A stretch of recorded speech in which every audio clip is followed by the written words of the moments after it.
a moment of truth when we are able to rejoice in suffering. And this is something very strange when we say it's suffering, it's painful, but still we are rejoicing in it.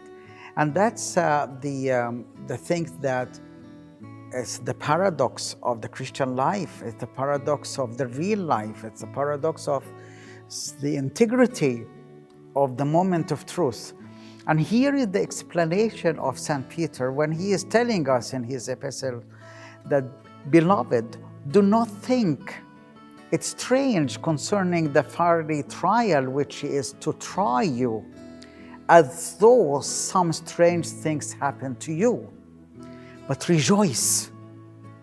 Rejoice to the extent that you partake of Christ's suffering, that when his glory is revealed, you may also be glad with the exceedingly joy. And this is the paradox that we are living in, that the joy and at the same time it is the suffering. Then why we should rejoice in suffering? The first thing here we say that it's not strange. Keep rejoicing, not in spite of the afflictions, but even because of it. Because suffering is not a surprise. Suffering is part of the plan of God for all of us. That because Jesus suffered, but still suffering is part of the plan that would give you a moment of growth. It will give you the means to understand, to have an experience, to carry a feeling to the others who are in the same sufferings. Then the experience that you will carry during those moments of sufferings and pain would always stay with you, because it is an experience of life. It's an experience of wisdom.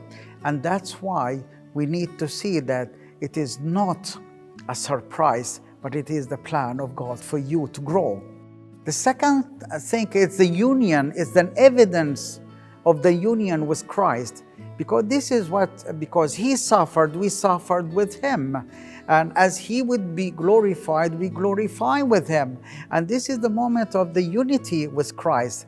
Then suffering is not only a surprise, but it is the union of Christ with him forever, because then suffering is not outside the will of God.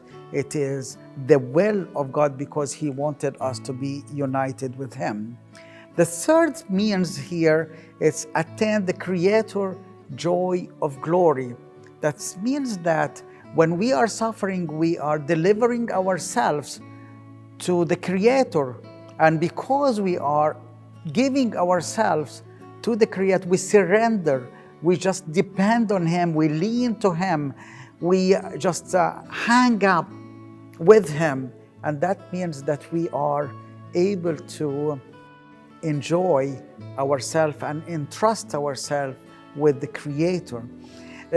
And then here, the promise of God for us is that the Spirit of glory and the God restoring on us and resting on us, restoring our inner person and resting in us. And imagine if you feel in the time of suffering that the Spirit of God will rest in you and God will glorify you. Then here, that's an expression when the Spirit of God would rest in you, you will be able to glorify God in your life. And that means here you need to see that the glory of God in you. Our joy now through suffering is the means of attaining our joy in the glory. When we are faithful to God, we are giving him glory, and then we enjoy his care for our souls.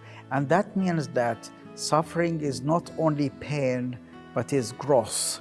Suffering is not only pain, but it is actually the glory of God in us.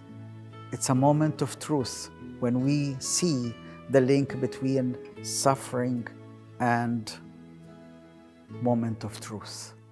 God bless you.